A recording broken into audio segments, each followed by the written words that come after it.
পিনাকি ভট্টাচার্য তার ইউটিউব স্ট্যাটাসে বলেন, জুলাই আগস্ট বিপ্লবে আহতদের পুলিশে চাকরি দেয়াটা চূড়ান্ত হয়েছে।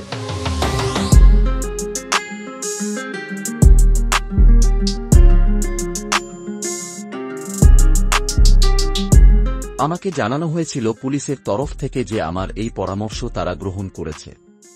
আমি সাধ্যমতো সাহায্য করেছি। পরবর্তীতে পরিকল্পনা তৈরিতে ঠিক যেভাবে চেয়েছিলাম সেভাবে হয়নি, তাও এটা কম কি? আরও চাকরি হবে পুলিশে। আমার অন্যান্য পরিকল্পনাও আশা করি বাস্তবায়ন হবে। আরও পরিকল্পনা আসছে। সঙ্গত কারণেই বেশিরভাগ পরিকল্পনা আসবে স্বাস্থ্য ব্যবস্থার। পররাষ্ট্র মন্ত্রণালয় বিষয়ে পরিকল্পনা আসবে 2 পর্বে। প্রবাসী কল্যাণ নিয়ে পরিকল্পনা আসবে। তিনি আরও বলেন, ইউটিউবিং যে ফালতু না, এইটা আমরা প্রমাণ করে দেব। ইনকিলাব জিন্দাবাদ।